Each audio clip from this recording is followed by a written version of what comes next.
Hi, everybody. On behalf of the Board of the Kodai Educators of Southern New England, thanks for tuning in. My name is Greg Wilfrid. I am the president of KESNE, and we are recording this video from our homes to help give you some tips and tricks for teaching music during a pandemic. I have three members of our board with me here today. I'm going to introduce myself, and then I'm going to let them introduce themselves as well. So again, my name is Greg Wilfrid. I'm currently teaching at Toffelon Elementary in Plainville, Connecticut. Ordinarily, I teach pre-K through fifth grade with general music and choir and an after-school jazz band. This year, none of our performing ensembles are happening at the elementary school level. We are currently full in. We did have a week of remote learning, but next week we are back in full in. Started off the year hybrid, and I see our schedule, I see kids for 2 to 3 days in a row. So I'm planning my lessons kind of based around that sort of thing. I'll pass it off to Marilyn, another board member who also teaches in Plainville. Hello, everybody. I'm Marilyn Spranza. I work at Linden Street School in Plainville. I teach K-5 general music, and I usually teach a 4th and 5th grade chorus, but not this year. I am teaching a single class or a single day of classes for 2 weeks at a time. So I see the students about 10 times in a row, and then I don't see them for another 6 weeks, and then I see them again for 2 weeks. I'm also teaching students who are learning from home with asynchronous lessons. And I'll pass it off to Mary DiPaola. Hi everyone, I'm Mary DiPaola and I teach at Aiken Elementary School in West Hartford. I'm teaching grades K through 5 and I normally teach grade 4 and 5 choir as well, but not this year. We also don't have performing ensembles. We are all in. We started the year in a hybrid model. At this point, middle and high school still in hybrid, but all the elementary schools are full in. And I'm teaching week-long rotation. So I see one group of students K through 5 every day, and I see them for 5 days. And then I'll see that same group 3 weeks later. So that's the rotation that we're on currently. And I will pass it off to Mary Jane. Hi, everybody. I'm Mary Jane Sullivan, and I teach in Southington, Connecticut, grades K through 5, both general vocal music and instrumental music, including strings and band. Normally, I would teach chorus in 4th and 5th grade, but there is no chorus this year, live concerts of any kind. Our students are 5 days a week in person, and we are teaching on the same schedule that we did normally. So I see each classroom as I push into their cohort on a cart, I see them once a week for 40 minutes. And I think that's about it. So the purpose of this video is to give you some fresh ideas for what you can do for your different styles of teaching during this pandemic. I know some of you folks are full-time remote and you're at home, or you might be in your classroom while the kids are at home. A lot of you are full in person, just like most of us are. Some of you are still in a hybrid model. So the strategies and tips that we're going to be sharing today are hopefully useful to any type of teaching situation and might just be a fresh way to teach your kids about the joy of music. I'm going to let Mary start off because her activity and mine have something in common. So I'll let Mary start us off. Okay, sure. Like a lot of us, our district has a focus on social emotional learning this year. And my professional goal is tied into that as well. And so a few weeks ago, almost a month ago now, on World Kindness Day, I had an idea for a grade 5 class. Grade 5 is the focus for my professional goal as well. And it was really just an idea. It's really simple, but the class took to it and enjoyed it a lot. I've shared it with a lot of other grade levels. It's worked as well. And just while I'm thinking about it, I am teaching a remote class in addition to my in-person classes. And for older grades, I think this could work as well, if that's your situation. Leading into the class, a little bit of background, we've been talking about what elements of music contribute to the emotions that we feel. And we've talked quite a bit about how one person may react to a piece of music or a composition in one way and someone else quite differently. It might depend on how you're feeling that day to begin with. And then all the musical elements that actually contribute to that. Of course, dynamics and tempo, use of instruments, all that type of thing. So what led into this conversation was a week-long unit on the music of Jamaica and Jamaican instruments Specifically, we were listening to quite a bit of Bob Marley's music and also steel pan drums. So we talked about the sound and what comes to mind when you hear them and all of that kind of thing. So on World Kindness Day, I decided to go in with little slips of paper with everybody's name in the class on the paper. And I passed out those pieces of paper to the students so that they did not get their own. And I told them that their challenge was, while we were listening to One Love by Bob Marley, to come up with 3 compliments for whatever person's name they got on the slip of paper. And I said that the only rule was, well, actually there wasn't a rule. They could keep it anonymous if they chose to. Some students wanted to do that, or they could sign their name if they wanted to let the other person know who was writing about them. I told them they could write in a bullet form 3 words to describe the person, or in a sentence form, whatever. So it took about 3 or 4 minutes for the students to do that. I collected all the papers, I read all the compliments out loud, and then the students asked if they could do another round, which I wasn't even planning to do. It was just really sweet. They just wanted to do it again. So passed them out to different people. We did it again, collected them, and then I passed them back to the person who was being written about. And so they took them home. It was just a really simple exercise. It was a really, really nice way to start off the day in the class. I happened to see them first thing. And everybody's mood was lifted, including mine. I mean, as all of us know, who are trudging through this year, it's a really difficult one. It was a really, really sweet and simple way to have some time together and also tie into all of the musical elements. And that was really it. And I'm definitely going to repeat it with some variations. And that's it. I'm sure a lot of folks are in the same boat as you, Mary. I know I was when I realized very quickly that it was going to be virtually impossible or literally impossible to do any tonal teaching or any assessment of singing at all, since we can't sing in classrooms in our school. That kind of shifted my focus. And once I prioritized the social emotional well-being of our school, that definitely shifted my perspective a lot. It helps that our district, the District of Plainville Community Schools, is doing a large push towards social emotional learning. So I'm going to share my screen in a minute, but I'm going to share a project that actually wasn't even really my project. I had a student teacher for the first time, which this was an insane time to take on a student teacher for the first time, but it was an eye-opening, amazing experience. So her name was Rachel, and Rachel, when she found out that we were doing this big push for social emotional learning, and like Mary was saying, we do see our 5th graders first thing in the morning. A lot of classes are doing a social emotional check-in as their morning meeting, but we're essentially doing that for 5th grade because I see them right when the bell rings in the morning. So the big push in our school was using the mood meter through ruler training, which some of you might be familiar with. It came out of Yale, I believe. Similar to Mary using specific music to analyze the emotions, this is the mood meter that our school has almost every classroom, or every classroom has this. So it just defines emotions on a scale of pleasantness and on energy. So my student teacher, Rachel, started out class by playing Eric Satie's music, which is defined as furniture music. He wrote it to be in the background. You weren't supposed to pay attention to it. So we talked about how it could fit in either the green part of the mood meter, which is feeling pleasant but low energy, calm, peaceful, relaxed, chill. Or it could also kind of fit into the blue part of the mood meter, which is lower on the pleasantness scale and lower on the energy scale.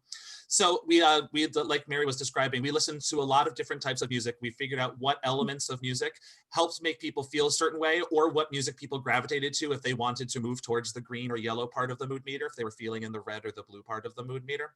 And we actually were able to use student created music, or student curated music, I should say.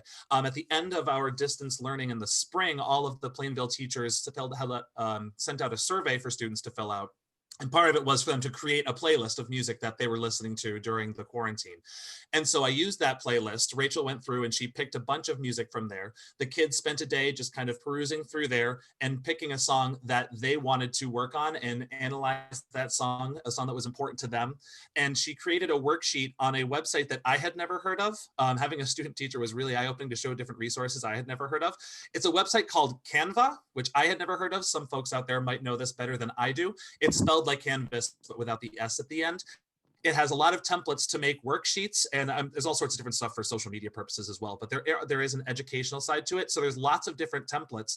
So after the students chose a song that was important to them and they listened to it and they figured out where it would fit on the mood meter and what the elements of song were, there was a worksheet that they filled out that Rachel made using Canva, connecting music and emotions. So it started with these different clouds that students filled out. So they put their name and the song they chose in one of the clouds. They colored in some of the clouds to fit what color of the mood meter it fit with. They chose 3 words from that area of the mood meter that they thought fit that song or how they felt when they listened to that song. They were discussing it was high energy or low energy. They wrote a memory they had for this song. And that was one of the most eye-opening things, was hearing the children describe what these songs made them think of. There were certain classes where we just ended up taking most of that last class just to share their memories with these songs, whether it was, oh, my dad played the song on a playlist when we were driving to pick up our Christmas tree last year, or this was a song my uncle always played at the family barbecue that we couldn't do this summer because of the pandemic. It was as amazing as you can imagine it was. And so once they did this, they then could draw their face on the other side. So it ended up feeling more like an art class, honestly, to a point, but it was really fun to watch the kids work. I'll show you one example of some student work. So a number of the songs were from Hamilton. So there were a few. So one of my 4th graders, I did this, this was grades 3, 4, 5, did the same project. A 4th grader picked Helpless from Hamilton. And that was really interesting because that's an example of a song where the lyrics of the song don't necessarily match the sound of the song, the music of the song. So it was a really cool discussion to have with the student to say how, even though the song is, the lyrics might read a certain way, it is a festive, happy, upbeat song. And she got to draw her face as she was listening to it. It was really fun to see the kids draw themselves. Some of them drew masks on themselves. And so I actually asked the students if I could keep some of them. So I have a pile of them. I'm going to redecorate my classroom. I'm decolonizing my classroom by taking down the composer posters that have been up there since I started. I'm going to replace them with these because it shows a more accurate way that music is relating to my own student body. So once I shifted my priorities from teaching solfege, from tonal stuff just for the time being, to just making sure our kids were doing okay and feeling all right, and how music can help them if they're not feeling all right. That was a huge push, and that's making my 2020 teaching goals be much more accessible and much more manageable. So I'll pass it off to MJ to share some of the things she's been working on, some of the tips she has for lesson planning, etc. Thanks, Greg. That's awesome. I love your ideas. Also, the tips that I have for today are also to make this year more manageable, more doable. The first thing that I found that made every day much more doable was a personal wireless amplification system. So I was lucky enough to be asked last summer, what do music teachers need to push into each classroom on a cart and be effective? And so I was able to put together a list that the administration chose parts of it to complete and parts not. And one of the first thing that they did come through with was this voice amplifier. And it made a huge difference so that I could speak through the mask and be understood without straining my voice. And now once in a while, the kids, if my battery runs out and I need to plug it in, the kids ask for it. So they find it very, very effective. They tell me, Mrs. Sullivan, we need you to plug in. Another thing to simplify the year is in planning, because we're on a cart, because we lost almost half a year of learning. Every grade level was behind a half a year almost. So I took a suggestion on one of the Facebook groups called Music Teachers on a Cart. I think that's what it's called, something like that. And it's to group your grade levels together. So I do 3 lesson plans a week, one for K1, another second, third, and another for 4 and 5. And that has helped tremendously. I might, if we're doing a certain rhythm that's more advanced for the 4th graders, then, or the older grade level, then I'll put 2 slides up and I'll label it with the grade level. And when the younger kids see, wait a minute, that's for the older grade level, we want to do that too. So it's kind of inspiring for them. And then the last thing was, this kind of evolved over time, but the kids wanted to have a rhythm kit that they could have at home in case they have to suddenly go remote. Because as I said, I'm full-time face-to-face teaching, but recently we've had kids have to quarantine on their own for 14 days, and we are now going to be teaching online and streaming to the kids that happen to be at home, or we have a whole class that will have to quarantine for 14 days. That's happened. So I went about, one of the things that was on my request to the administration was to purchase a personal rhythm kit for every child. Well, that gets very expensive. If you go online, it's like $20, or I think the cheapest I found was $14 per student, times all the students in town. It was too much money. So I decided to create my own using materials that I had or that I could buy at Costco and on Amazon. And I ended up creating a rhythm kit for each student that the last one went home yesterday. It has 4 instruments in it, and it was very reasonable. And I found that when the kids we were making their instruments together in class, they bonded to their instruments more so than if I had handed them a store-bought instrument. So the 4 instruments were an egg shaker. So I bought some plastic Easter eggs on Amazon, filled them with dried beans, taped them shut with each kid. They did it themselves with some teacher helpers in the room. Scrapers, I had heard about pool noodles being cut up and created a cool instrument, and I thought, that doesn't sound very interesting, but I did it, and the sound is really, really cool. I did 1-inch slices of pool noodles cut up with an electric knife. It was very easy to do. I had the noodles in the room already, and the kids absolutely love the sound when they get to do that and make that great sound. And then simple rhythm sticks. I asked in the office if there were any extra unsharpened pencils, and they actually had a boatload full of the beginner pencils like the kindergartners used to use. They make really nice sound. They're very light, they're a little thicker, and there was almost enough for most of the kids in the school. And then other than that, to fill it in, I just got some other unsharpened pencils. And then the last project the kids had the most fun with was to make a tambourine. This is what I found on YouTube. I didn't create it, but it was so much fun. I bought a bunch of the smaller size paper plates at Costco. I glued them together. So yes, there was a lot of prep time doing this, but used a hot glue gun to glue them together. The kids got to decorate the tambourine.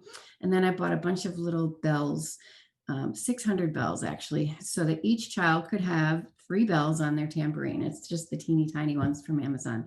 And then they zip tied the bells to their paper plates. And plus we put a few dried beans inside the paper plates so that it made a nice sound. They could tap it, they could shake it, and personalize it with their very own artwork. And all of those instruments went home, and the kids just love them. So that's an exciting thing that we did this year. And now I think we're going to pass it off to Marilyn. Yeah, I'm going to steal all these ideas. Thank you guys for sharing. So I've been teaching students in person. We're full in person, but we also have students at home that we're teaching. And sometimes, as MJ said, students are out quarantining for 14 days. Sometimes I have to quarantine. So I wanted my lesson plans this year to be easily adaptable in person or remote. And I was trying to find a way to replace the worksheet assessments that I usually do and the worksheet activities. And I found a way to create drag and drop Google Slides that the students have been having a really fun time with.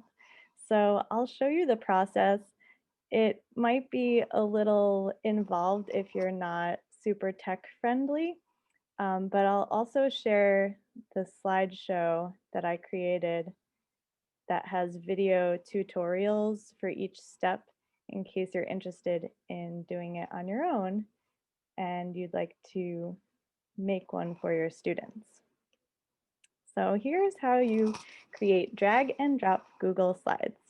The first step is to create your completely editable slide. So here's one that I made recently. It's a rhythm activity, And I wanted to make it fun and seasonal.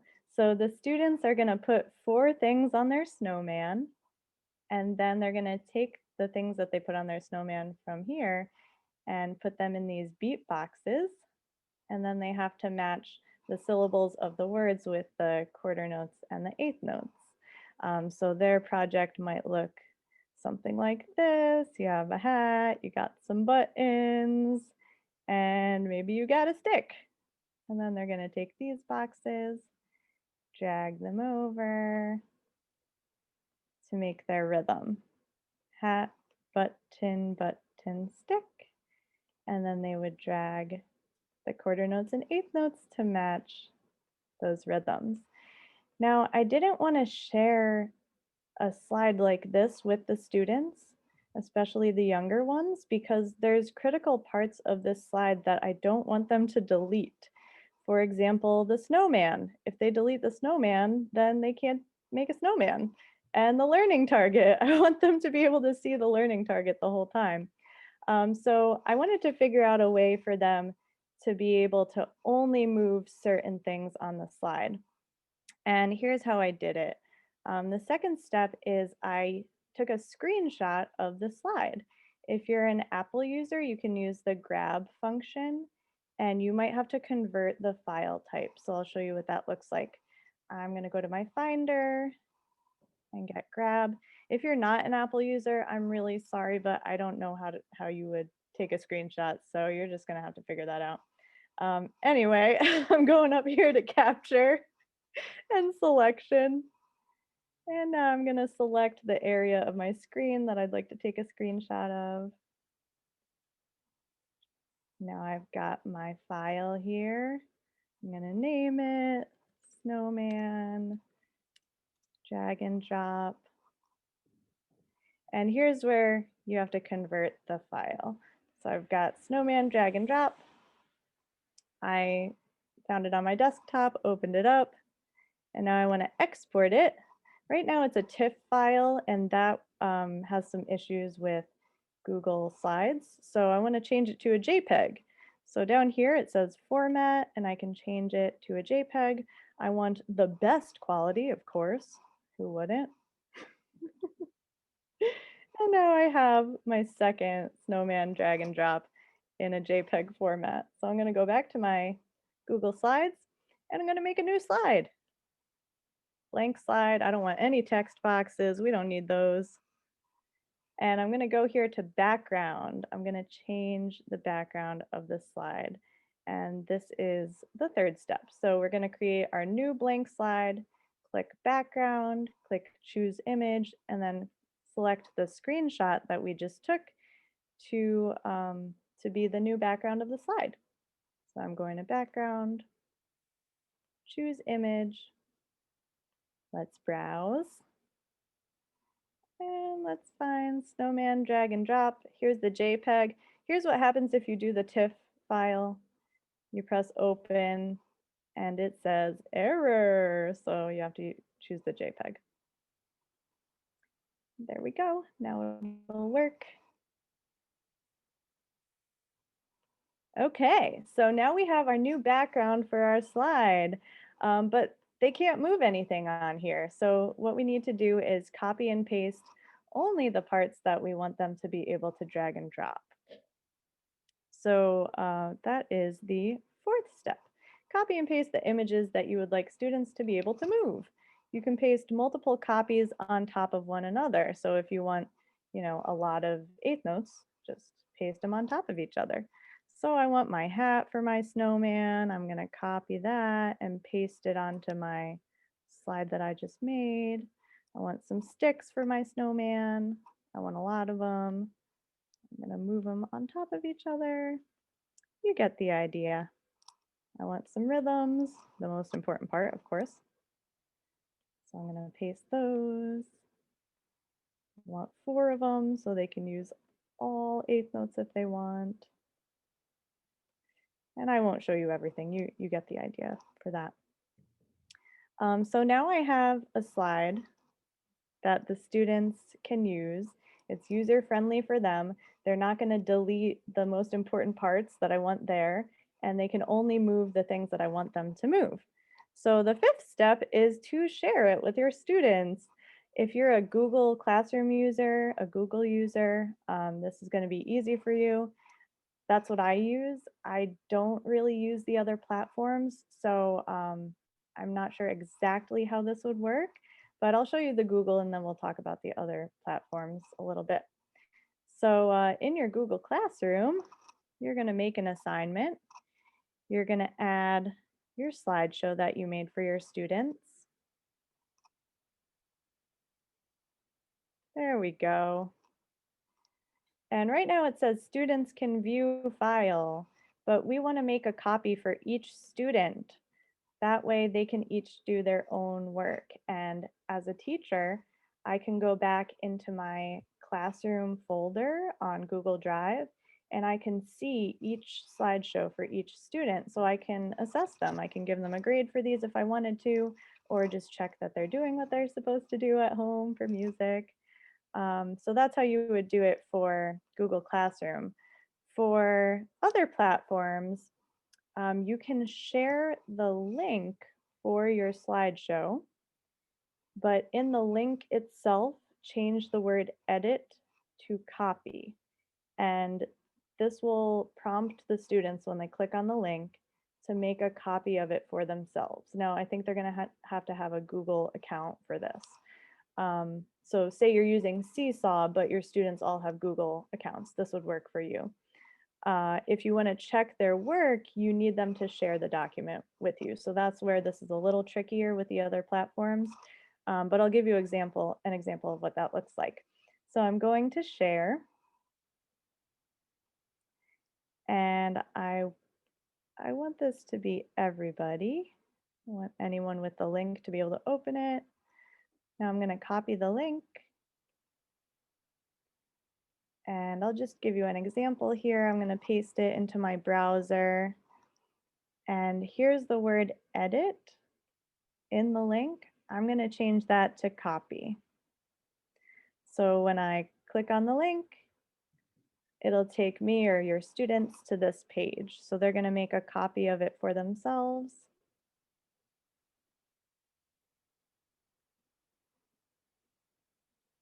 And if you wanted to check their work when they were done, you would have them press the share button and then they'd have to type in your email. So I've done several of these assignments with my students and they really like the technology aspect of it. And for the remote learners, it gives them access to things that we're doing with the in-person learners. I'll include this slideshow wherever we're posting this Zoom video, but I have a couple examples here. Here's an editable version of the snowman assignment, so you can make a copy for yourself if you would like. Do you want to build a snowman?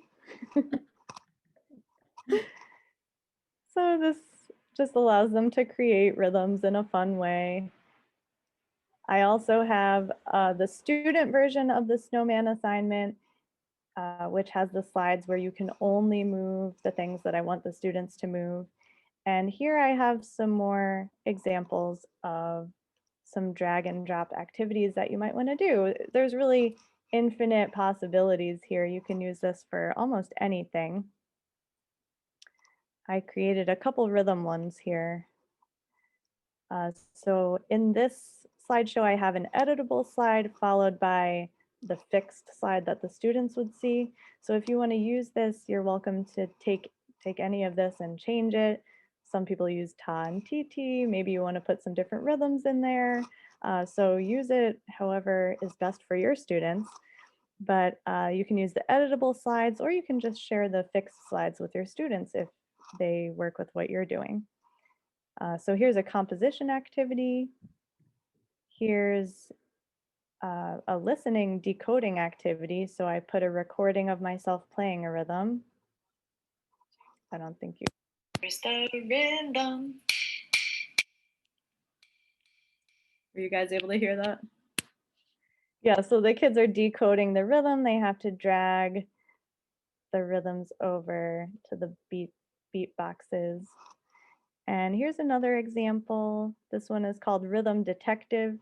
So I put a song that they know, a song that's familiar to them, but I left out some of the rhythms. So they have to decode the rhythms and drag the quarter notes and eighth notes into the boxes. Have fun, and I bet everyone can make these even more interesting than I've made mine. All right. So thank you for sharing, Marilyn. We are certainly benefiting from the amount of technology that we have. I can't imagine what pandemic teaching would have been like even 10 years ago if we were all trying to do these lessons over Skype with none of the capabilities that we have. So thank you, Marilyn, for sharing that. When we post this online, I will include in the video description a link to all of Marilyn's materials. So I just want to take a quick second to thank MJ and Mary and Marilyn for sharing all their expertise and everything that we are doing in our schools this year. So hopefully you got some fresh ideas for things you can do to keep your kids learning and happy in these weird, turbulent times. Stay tuned to our KESNE website, which is kesne.org, for future workshops, including a rescheduled date for our session share on more tips for teaching music and movement during a pandemic.